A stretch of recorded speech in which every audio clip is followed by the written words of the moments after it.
Hannah gently washed the green fabric of her elf outfit, removing any traces of glitter and dust from her day at the mall. She gave special care to the pointed hat with its playful jingle bell, wanting it to look festive. After ensuring every sequin shined and the outfit was clean, she hung it to dry, straightening it to prevent wrinkles. She eagerly looked forward to her next shift. Being an elf at Greenwood Mall during the holidays was a job she cherished. The bright lights, the massive Christmas tree, and the joyful music added to the charm. Yet, seeing the happiness on kids' faces as they met Santa was her favorite part. With her outfit set aside, she daydreamed about the next day, envisioning kids laughing, the scent of hot cocoa, and snowflakes outside the mall windows. The holidays felt magical, and Hannah was happy to be part of it. Hey Facebook, it's Stinky the Elf, straight from the snowy North Pole. With my jingling hat and a twinkle in my eye, I've braved the cold and a grumpy Santa to get this chat. Here's Santa Claus. Say hello, Santa. Hannah's voice was full of joy. Steve, a plump man with a white beard, looked puzzled. What's happening? He asked, glancing at the camera. We're on Facebook Live, Hannah explained, her eyes gleaming. What's that? All my friends can see us, so wave. Hello. Hi, everyone. Now, Santa, I know you're swamped, especially with the elves making gifts, but can we chat for a moment? All right. Santa sighed. Great. First question. How do you visit all the houses in one night? Magic, Santa declared. Got that, everyone. Next, what's the best Christmas gift you've received? Santa pondered. Not sure. Could it be the smiles of all the children? Yes, that's it, Santa agreed. Fantastic answer, Santa. Now, many are eager to see you. How can they meet you up close? There is no real need, right? Well, they can always visit us at the center court of Greenwood Mall. We'll be there daily from 10 to 6, all the way to Christmas Eve. Isn't that so, Santa? That's right. Oh, ho, ho. Santa chuckled. It's Dinky the Elf saying goodbye. Thanks for tuning in. This is silly, Steve, the man portraying Santa, mumbled. Lighten up, Steve. Embrace the holiday cheer, Hannah urged. It just feels so belittling. Hannah maintained her smile, saying, Every role has its dignity, even Santa. Her expression turned serious. Maybe you need a shift in perspective. Steve smirked and began to walk away, but Hannah persisted. Put in some heart, Steve. Suddenly, Steve looked angry. I know how to play Santa. Don't school me. All right. Steve rose from his seat, his red suit rustling. Where are you off to? Hannah inquired. To the restroom. You just went. Steve grumbled. I'm old. I have to go often. Hannah stepped closer, concern evident. Steve, are you sneaking in drinks again? Steve sounded defensive. No, I'm not. If Rudy catches you drinking, he'll let you go. I told you I'm sober. Trust me. The two parted, Steve's footsteps echoing in the mall, leaving Hannah pondering with doubt. Hannah cherished her role as a Greenwood Mall elf, despite it being a short-term gig. It was her favorite among the various jobs she'd held since leaving her Aunt Lily's home. Lucy, Hannah's mother, died when Hannah was just 17. The identity of her father remained a mystery. Lucy would brush off Hannah's questions, claiming he was a minor figure in her past. As a child, Hannah never quite understood her mother's vague responses. After Lucy's passing, Hannah went to live with her Aunt Lily, a unique character with a fondness for cats. When Hannah arrived, Lily had set terms. She could stay until 18, but after that, she was on her own. Hannah and Lily shared a house, but not much else. Their interactions were minimal, mostly confined to household chores. But one question always lingered in Hannah's mind. Who was her father? Lily's response was vague. She'd mentioned Lucy's unsettled life during that period, hinting at Hannah's unplanned arrival. But Hannah never felt unwanted. Lucy had showered her with love and life lessons. Hannah owed much to Lucy. Her mother had instilled in her the values of kindness and resilience, guiding her to believe that good deeds would always lead to success. Living on her own made Hannah adaptable and enterprising. She wore many hats, from waitress to dog walker, always infusing each job with her signature spirit. The role of an elf was her favorite, but she was realistic. The festive season would end, and she'd be on the lookout for a new opportunity. Steve, playing the role of Santa, found himself in a lively bar, rock music blaring and patrons chattering loudly. "Want another?" the bartender asked. "If you're offering," Steve replied, trying to sound carefree. His phone buzzed, interrupting him. He groaned, recognizing the caller ID. "Oh, it's her again. Hello." "Steve, where the heck are you?" "I had to head home, feeling a bit under the weather," he lied. "Steve," her voice sharp, Hannah retorted. "I can hear the background. You're at a bar." "What should I tell Rudy this time?" Steve exhaled, sounding defeated. "Just tell him I quit. Maybe he can hire some robot Santa for them all." "That's not funny, Steve. I'm not covering for you." "I've got to go," Steve said quickly, hoping to escape the situation. "Steve, if you keep this up, both of us will..." Steve ended the call before she could finish, sighing deeply. "Just great." The bartender slid another drink his way. "On the house, pal." Steve forced a smile. "Thanks. Merry Christmas." The bartender grinned. "Merry Christmas. Try to hang in there." Steve's stint as a mall Santa wasn't his first venture with Hannah. It was the third. He was a solitary, elderly man, and the bottle had been his companion for far too long. His wife, Rose, had been the anchor of his life. They had navigated the stormy waters of her health together, battling one illness after another until cancer finally claimed her. Yet Steve believed it was more than just the cancer. He felt Rose's spirit had been chipped away by the underlying sadness of never becoming a mother. In his heart, he harbored the guilt of not providing her with the family she'd so deeply yearned for. Every drink he took was an attempt to drown that guilt, to numb the pain, but it remained an unhealed wound in his soul. Rose often felt the weight of her infertility bearing down on her, driving her to suggest that Steve would be better off without her. She believed he deserved a life filled with the laughter of children, a life she felt she couldn't provide. However, Steve never wavered in his commitment. To him, their love was the primary bond, and children, though a cherished idea, were secondary. He would often tell Rose, "We can't measure our life's worth by what we don't have. Our love is enough." He would cradle Rose's face in his hands, looking deep into her eyes, reminding her that love wasn't about filling checkboxes. "If children weren't in our cards, then so be it," he would say. "We have each other, and that's a blessing many seek but never find." For Steve, Rose was his compass, his anchor. She was his treasured Rose, a name that encapsulated his feelings for her. Steve and Rose's initial encounter was nothing short of serendipitous. On that fateful day at the bus stop, Steve couldn't help but be drawn to Rose, who was patiently waiting for her ride. An unexplainable confidence welled up in him, making him believe he'd found his soulmate. While Rose spent her days at a meatpacking plant, Steve worked hard at a steel mill.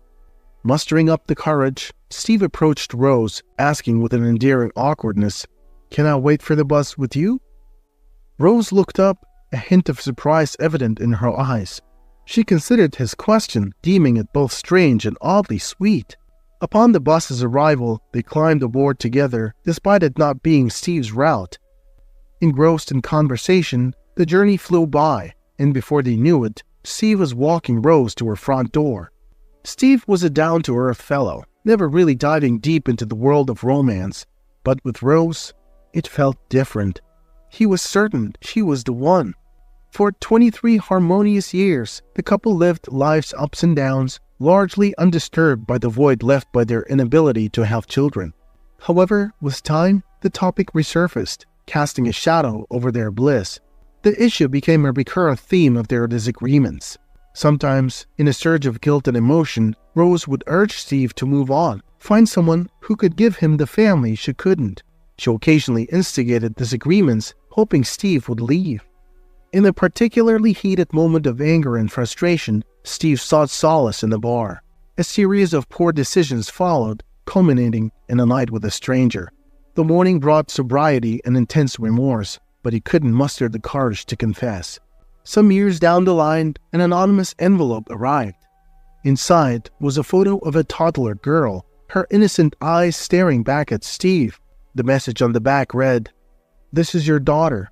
I don't blame you, thank you, and don't look for us." This revelation deepened Steve's pool of guilt. While he yearned to know more about the mysterious woman and the child, he buried the secret deep within, never sharing it with Rose. When the dark cloud of cancer hovered over Rose, Steve was shattered.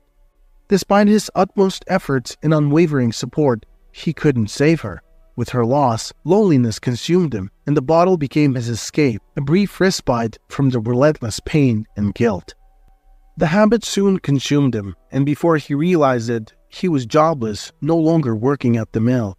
Sometimes, to feel close to his wife, he'd sift through her belongings. On one such day, he stumbled upon a photograph. Waves of guilt and sorrow washed over him. He tormented himself thinking he hadn't done enough to save his wife and had failed to discover what had become of his daughter. Feeling powerless and wanting to keep a part of her close, he tucked the photograph into his wallet, where it remained. Life seemed bleak for Steve, but things took a turn when Hannah knocked on his door. She was house-sitting for a friend who was traveling abroad when suddenly the lights went out.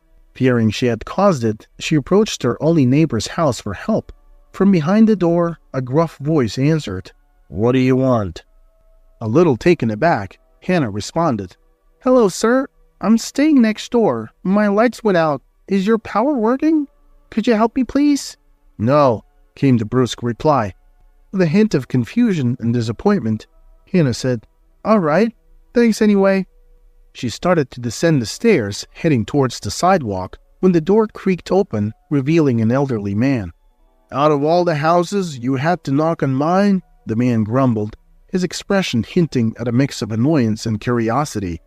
Within 10 minutes, Steve was examining the circuit breakers, flashlight in hand. "What were you up to before the lights went off?" Steve inquired. "Not much, really. I was just ironing," Hannah replied. "Show me the iron." Upon inspection, they discovered that the iron's cord had become twisted and frayed over time. The exposed wires had touched, causing a short circuit and plunging the house into darkness.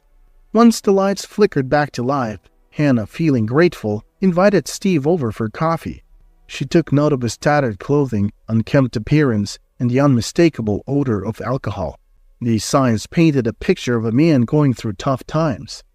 As they sipped their coffee, Hannah's curiosity bubbled to the surface. "So, what's your story?" she ventured. Steve shot her a wary glance. "You're a nosy one, aren't you? My life ain't a topic for discussion." Hannah raised her hands in a gesture of surrender. "All right, take it easy." As Steve prepared to leave, Hannah said, "Look, if you ever need anything or just someone to talk to, I'm here." He responded with silence and a slight nod, then walked away. Over the next few weeks, Hannah often found herself observing Steve's home during her daily commute. Steve, despite his rough exterior, seemed like a genuinely kind old soul. Hannah, always affable and easygoing, found it easy to strike up conversations with strangers, a skill she credited to her years working as a waitress. She couldn't shake the feeling that Steve was harboring some deep-seated pain, and she hoped, in time, she could help him share it. Hannah was employed as a cook at a local fast food joint. One day, her manager mentioned the need for additional hands on deck. An idea sprouted in her mind. This could be an opportunity to extend help to Steve, the reclusive old man. Maybe a job could give him a sense of purpose. Determined, she made her way to his home, but with every step, apprehension gnawed at her. Would he see this as an intrusion or an act of kindness? She rapped on his door. Silence. She knocked again, louder this time, straining her ears for any sound from within. But all was still. Hesitantly, she tried the doorknob, finding it surprisingly unlocked. The scene inside was disheartening. The pungent aroma of stale alcohol hung heavily in the room. Steve lay sprawled on his couch, having succumbed to a drunken slumber the night before. His television played reruns of old shows, casting a flickering glow on the countless empty bottles that littered the floor around him. Steve was roused from his slumber by the clinking and clattering from the kitchen. The pounding in his head from last night's binge seemed louder than before. A brief wave of hope washed over him. Maybe, just maybe, he'd been in a prolonged dream, and his beloved wife was still alive, cooking breakfast like old times. But the familiar aroma of her cooking wasn't what filled the room. Instead, a different yet delightful scent hung in the air. He pushed himself to his feet and ambled to the kitchen, but the face that greeted him wasn't the one he yearned for. "Morning, Mr. Douglas," Hannah chirped brightly, continuing her culinary activities. He squinted at her, a mixture of confusion and realization dawning on him. He took a few steps back, surveying the living room, which was unrecognizable. Gone were the heaps of clutter, replaced by a sense of order he hadn't seen in ages. Near the entrance, black bags likely filled with discarded bottles and pizza boxes hinted at Hannah's cleaning spree. Pausing before a mirror, he took in his disheveled appearance. His fingers grazed his unkempt beard, and he muttered a soft, "Oh, man." From the kitchen, Hannah's voice called out, "Mr. Douglas, would you like to freshen up? Food will be ready in about 10 minutes. Without uttering a word, Steve made his way to the bathroom. After showering, Steve joined Hannah for a hearty lunch. Throughout the meal, his demeanor varied between childlike petulance and brief moments of amusement.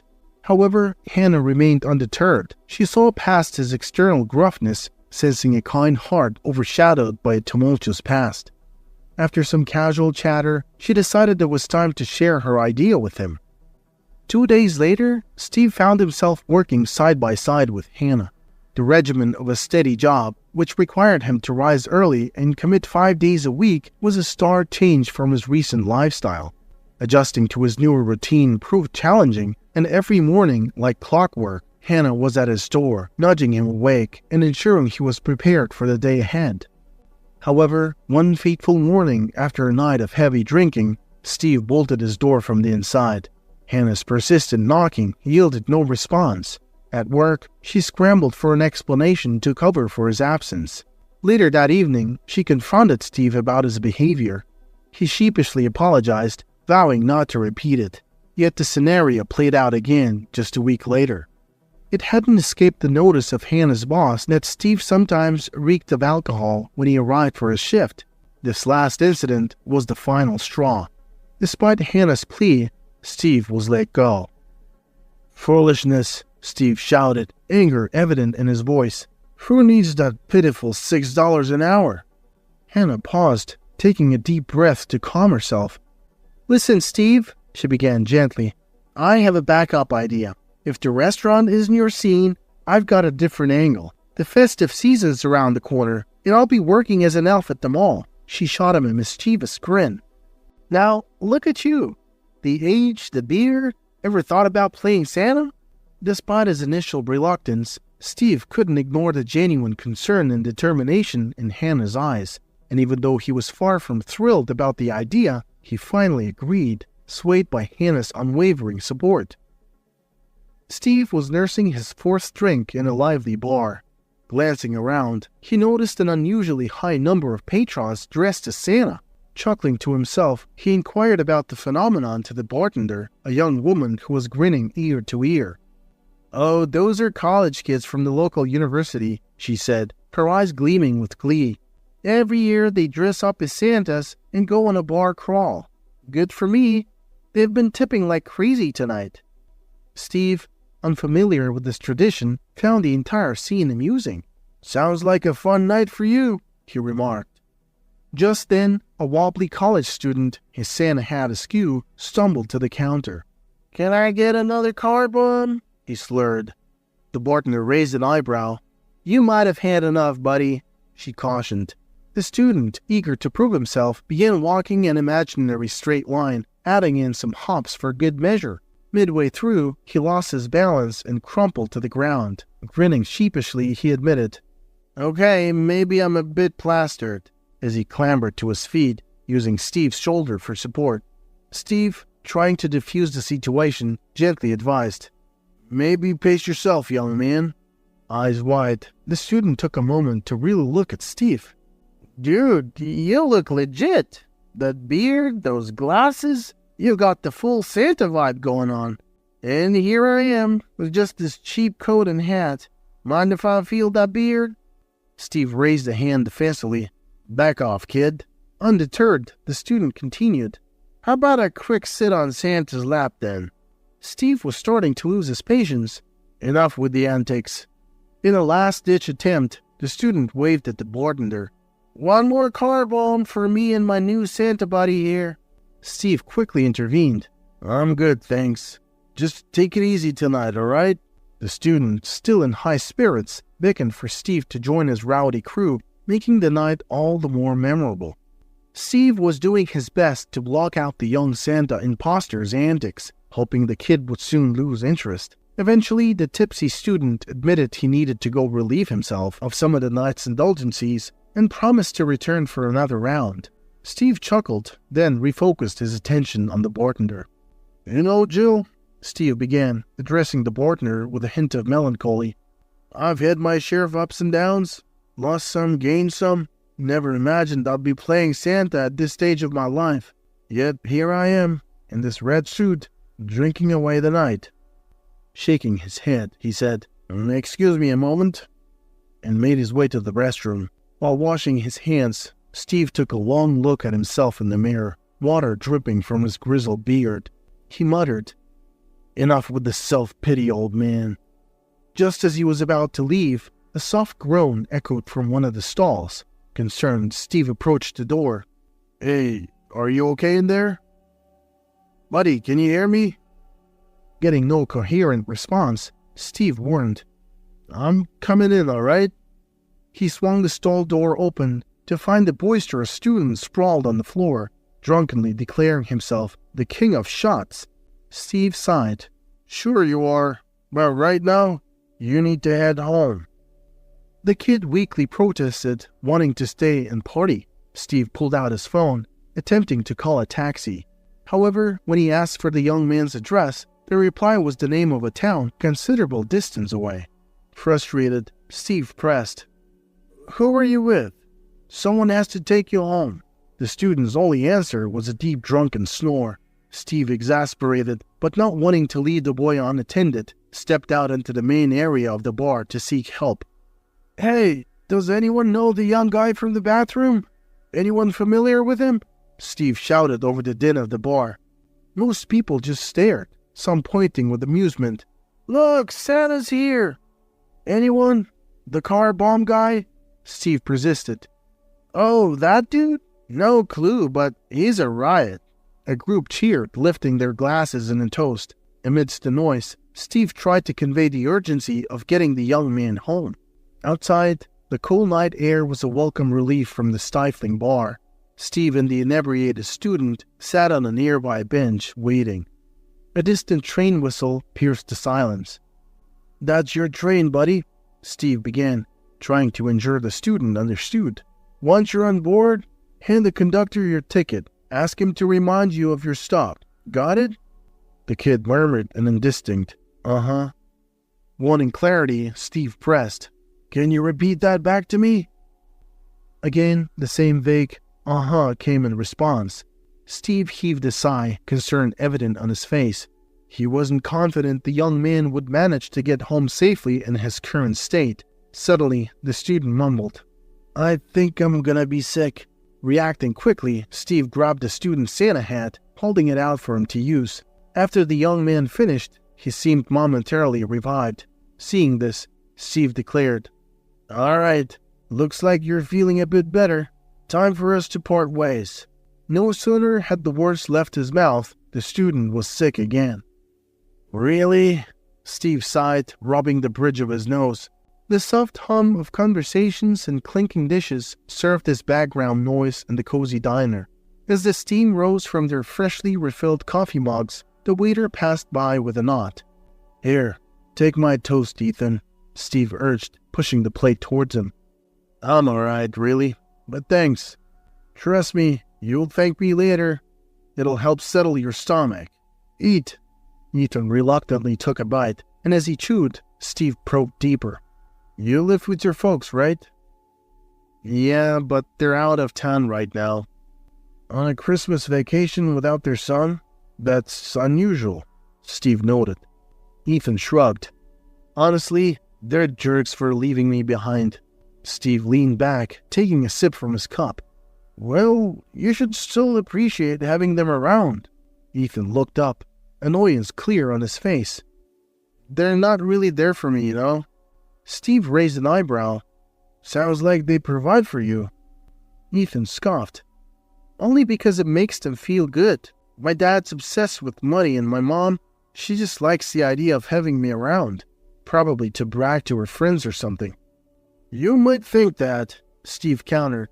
But at the end of the day, they're still your family. Ethan rolled his eyes, his frustration apparent. Family that never cared. After I dropped out, they pretty much gave up on me. I hang out at bars, parties, whatever. If they cared, they'd have shown it.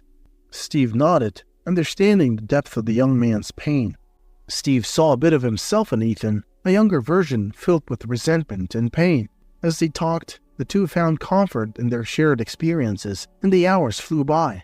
The first rays of dawn peeked through the diner's windows. Noticing how tired Ethan looked, Steve made an offer. Hey, if you don't want to head home just yet, you can crash at my place.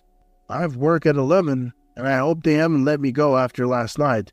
But you can get some sleep, and when you leave, just place the keys under the mat.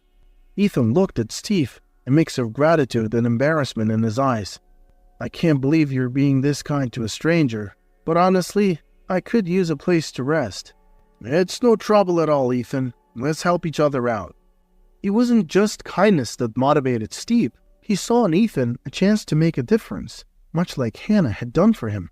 He hoped that offering Ethan a safe place to rest might be the first step in helping him find a better path.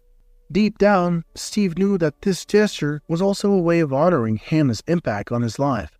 Even though he'd never explicitly thanked her, he recognized the change she had brought in him.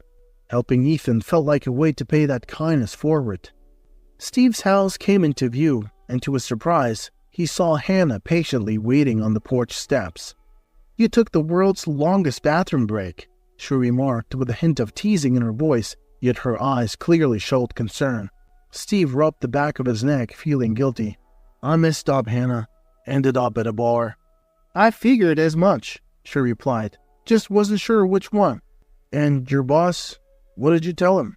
I said you had a blood pressure spike. Seemed plausible enough. Steve sighed in relief. You're a lifesaver, Hannah. Oh, this is Ethan, by the way. Met him at the bar. He'll be resting at my place for a bit. Ethan and Hannah exchanged nods and smiles, a quiet understanding passing between them. You all set for work? Steve inquired, trying to gauge Hannah's mood. Hannah chuckled softly. I'm always ready. The question is, are you? Steve met her eyes earnestly. Today's different, Hannah. I promise it won't happen again. And it genuinely was different. At work, Steve was a burst of energy and joy. Children flocked to him, their eyes wide with wonder, and he whispered enchanting tales, making them laugh and dream. Despite the sleepless night, he was animated, like he'd found a renewed purpose. Watching from a distance, Hannah felt a mix of astonishment and pride. It was as if Steve had undergone a transformation overnight. The wary man she knew was replaced by someone brimming with life and hope. The mall was buzzing with visitors that day, adding to the merry atmosphere. Hannah, playing her part as an elf, was also having a blast, entertaining kids with her antics. As their workday wound down, Steve and Hannah exchanged a glance, their eyes sparkling with shared joy. You were on fire today, Steve, Hannah remarked, her voice filled with admiration. Honestly, seeing you like that was the highlight of my day. Steve shrugged with false humility, his eyes twinkling. Always been this way. Guess you just hadn't noticed. Hannah giggled. Oh, stop it. Her tone grew tender. But seriously, it's good to have you back. He understood the depth of her sentiment. Thank you, Hannah. It took me a while, but you helped me see. You deserved it, she replied softly. To celebrate the day's success, Steve decided to treat Hannah to some hot cocoa. They ventured out into the brisk evening, finding a nearby coffee stand. After ordering their drinks, Steve reached into his pocket to pay. Only found was a lone $2 bill. Hannah noticed his predicament and began to reach for her own wallet. Wait, I've got this, Steve said, shaking his wallet a bit. A handful of coins tumbled out, followed by an old photograph which fluttered to the snowy ground. Hannah bent down to gather the fallen items. As she picked up the photograph, her cheerful expression turned to one of bewilderment. She looked at Steve, her eyes filled with questions. Accepting the picture from her, Steve placed it carefully back in his wallet. She's someone very special to me. Hannah hesitated, then finally asked, "Where did you find this picture?" Steve noticed her serious tone. "Why the change in mood, Hannah?" He took a deep breath. "That's a photo of my daughter when she was young. I never got the chance to really know her." Hannah's gaze was intense, almost searching, as she looked at Steve. He felt slightly off balance under her scrutiny. As they continued their walk, sipping their drinks, the silence between them grew thicker. Hannah, usually lively and talkative, seemed lost in her thoughts. Every so often, she'd glance at Steve, her brow furrowed, as if she was trying to solve a puzzle. She seemed to be searching his features, looking for answers. Feeling the weight of the silence, Steve decided to break it. "Hey, you've been quiet. Everything okay, Hannah?" She walked a few more steps before stopping and turning to face him. Her voice was soft, filled with emotion. "Did you ever try to find her? Your daughter?" Steve was taken aback. The dim evening light hid the tears brimming in her eyes. "Well, I didn't know much about her mother. It was a surprise to even learn about my daughter. When her mother sent me that photo, she also made it clear she didn't want me involved." Hannah took a deep breath, her emotions swirling. She was on the verge of saying something, but she hesitated, leaving Steve with a sense of mystery. Steve paused, searching for the right words. "That's it, Hannah. That's the whole story." The silence that followed seemed to stretch on forever, yet Hannah's expression changed from sadness to a growing warmth and realization. It dawned on her that the man she had grown so fond of was her father. As they turned onto a better-lit street, Hannah halted, looking deeply into Steve's eyes. She began rummaging through her purse, her voice shaking but filled with conviction. "Growing up without a father was hard, but I've always believed I'd meet you one day." From her purse, she took out an enlarged version of the same photograph Steve carried. Tears glistened in her eyes as she showed it to him. Steve was rendered speechless. The realization hit him hard. The little things he hadn't picked up on before made sense now. Hannah's eyes, her smile, they mirrored his own. Overwhelmed, Steve pulled her close, holding his daughter for the first time. In the cold winter air, amidst the soft glow of streetlights, Steve looked heavenwards. He whispered a quiet prayer of gratitude, his heart full. The Christmas had indeed brought a miracle. Steve and Hannah stepped into his home, immediately greeted by the enticing aroma of spices. "Steve, hope you're good with spicy dishes. I found some chicken in the fridge and thought of whipping up an Indian curry." Ethan's voice echoed from the kitchen. Instead of leaving as Steve had expected, Ethan had chosen to stay and show gratitude. He wanted to repay Steve's kindness with a warm meal. "You didn't have to do that," Steve called back, genuinely touched. "Who was the girl from this morning?" Ethan's voice rang out again, filled with curiosity. "Any reason?" Steve responded, a teasing glint in his eye as he exchanged smiles with Hannah. Clearly, Ethan had no idea she was with him. "She seemed interesting," Ethan replied a bit sheepishly. Steve beamed at Hannah, who playfully rolled her eyes. Ethan, apron-clad, emerged from the kitchen, starting to speak even before he fully saw who was in the room. "I was thinking, maybe I could..." But upon laying eyes on Hannah and Steve laughing heartily, he couldn't help but join in, his cheeks slightly reddened. "You both... you got me," Ethan chuckled, shaking his head. "Ethan," Steve began, wrapping an arm around Hannah's shoulder. "This is Hannah, my elf assistant, and also my daughter." The atmosphere inside Steve's house was filled with warmth and laughter. Steve was in high spirits, cracking jokes and laughing heartily. Meanwhile, Ethan and Hannah slowly got acquainted, asking each other questions and sharing stories, weaving a new connection. After a hearty meal, they all settled around the table for some card games, enjoying the camaraderie. As it got late, Steve, feeling the weight of the day, suggested the younger pair should call it a night soon. While Ethan and Hannah cleared the dishes, sharing soft conversations, Steve stepped out onto the porch, immersing himself in the cool serenity of the night. A gentle breeze brushed against his face, but his heart felt warm and light.